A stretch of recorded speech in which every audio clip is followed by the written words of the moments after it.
An air and sea search is continuing for possible survivors of the Edmund Fitzgerald, a 729-foot ore carrier which apparently broke apart and sunk last night on Lake Superior. The ship and its 29-man crew vanished in a storm with 80 mph winds and wave heights up to 25 feet. For nearly 50 years, the SS Edmund Fitzgerald has rested silently beneath the freezing black waters of Lake Superior. It vanished on a stormy night in 1975 without a single distress call, taking all 29 crew members with it. Theories and rumors spread. Songs were written.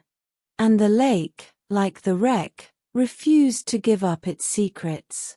But now, a new underwater drone equipped with high-resolution cameras and AI-powered sensors has gone where no human diver could.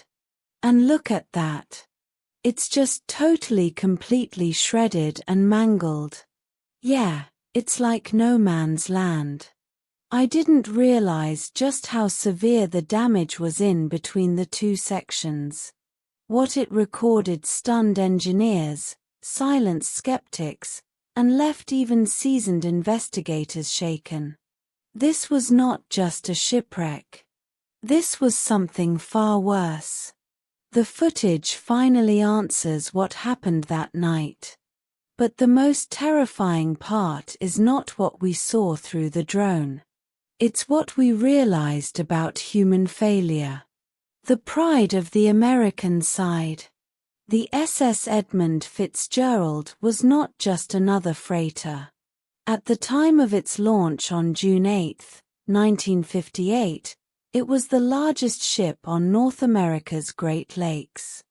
Measuring 729 feet in length, 75 feet in width, and towering over 39 feet from keel to deck, the Fitzgerald was longer than 2 football fields.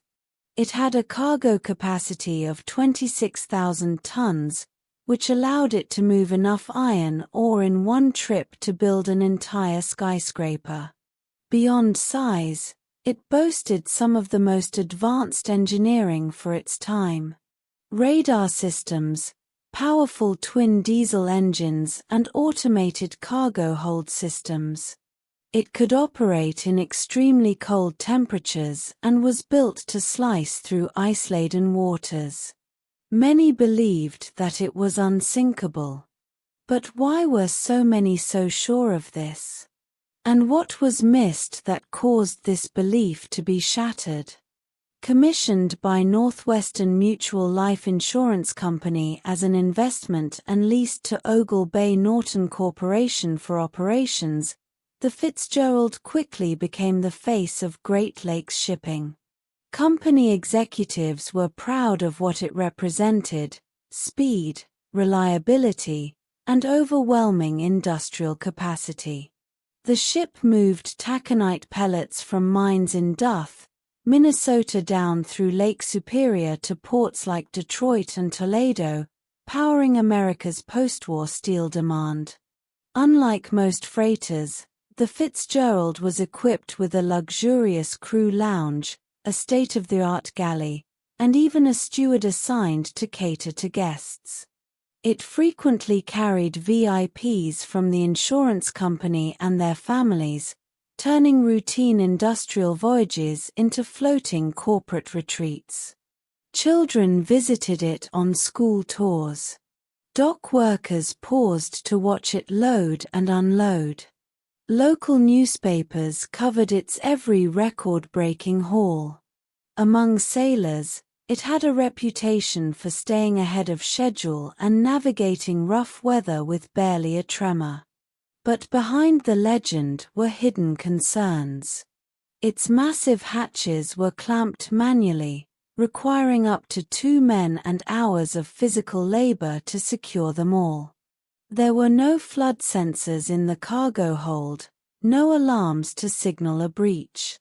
Despite its size and prestige, safety features were basic. If a leak began in the bowels of the ship, who would know? If a wave pushed past the railings, what would warn the crew? The shocking answer: nothing. Still, few questioned the lack of safety features. The Fitzgerald had survived many powerful storms before, so why wouldn't it continue to do that? That was exactly what the shipping companies thought.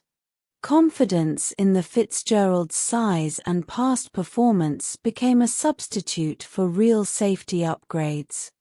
Captain Ernest Macaulay, who took command in 1972, was one of the most respected mariners on the lakes. With over 40 years of sailing experience, including on vessels smaller and more fragile than the Fitzgerald, Macaulay knew every corner of the Great Lakes. He was calm under pressure and admired for his discipline. When Macaulay was at the helm, crews felt secure. The Fitzgerald had no major accidents in its 17-year career. No serious structural failures had been recorded. By the 1970s, it had become more than a vessel. It was a floating symbol of America's industrial optimism. But symbols, no matter how large or celebrated, are still vulnerable to the realities they were built to defy. The Fitzgerald's final journey began like so many before it, with no warning that the coming storm would destroy more than just steel. Into the storm. On the cold afternoon of November 9, 1975, the SS Edmund Fitzgerald departed the Burlington Northern Dock in Superior, Wisconsin. It carried more than 26,000 tons of taconite iron ore bound for the steel mills of Detroit. The weather was rough, but not alarming. A second ship, the Arthur M. Anderson, was scheduled to follow close behind as support. The Fitzgerald was larger and faster and had crossed this lake hundreds of times before. No one expected this trip to be any different. But by the early hours of November 10, something began to shift. A low-pressure system surged into a violent storm. The National Weather Service issued warnings. But by the time they were updated, it was already too late. Wind gusts slammed into the lake at over 75 miles per hour. The temperature dropped below freezing.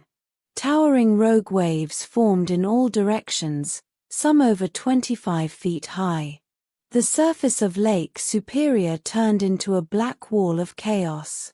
Sheets of sleet and ice covered the decks and visibility dropped to nothing.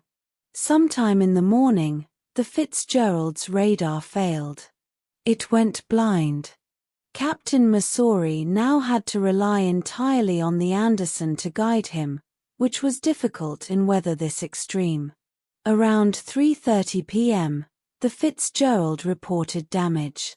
Vents had torn off and water was coming in, but no one realized quite how much. Mixley's voice remained calm, but there was tension beneath his words. Something was wrong, and it was getting worse. At 4:10 p.m., Macaulay sent another message. The Fitzgerald was now listing heavily. It had lost both radar systems. It was running without sight, warning systems, and possibly without control of the flooding. Captain Cooper on the Anderson could barely see the Fitzgerald through the storm, but when he did, it was riding dangerously low in the water. Each wave lifted it out of view, then dropped it hard. The bow slammed into the lake. The ship was being torn apart from above and below. Night came fast, and the waves grew unpredictable. They weren't rolling anymore. They were pounding, breaking from strange angles and slamming down. Freezing spray covered everything. The Fitzgerald may have been flooding below the waterline, but no one could know. There were no alarms and no way to check or stop it. Then came the last message. At 7:10 p.m., Masori's voice broke through the static. "We are holding our own." 5 minutes later, the Fitzgerald disappeared from radar. There was no distress call, no beacon, no flare. The ship was there. Then it was suddenly gone. The Anderson tried to reach the crew, but no one answered. They scanned the horizon, but found no lights or any wreckage, only wind, ice, and darkness. It was as if the Fitzgerald had vanished before their eyes. All 29 men were gone with no chance to say goodbye. For decades, what happened in those final 5 minutes was left to speculation. No camera saw it. No witness survived it. But now, nearly 50 years later, technology has developed allowing researchers to get close to this infamous vessel. For the first time, an underwater drone equipped with high-resolution sonar and deep-penetrating sensors has returned to the exact coordinates where radar last tracked the Fitzgerald. What it recorded in that silent abyss is not just physical wreckage, but a series of clues no one ever expected to find. And what those clues suggest about the final moments of the ship is almost too horrifying to believe.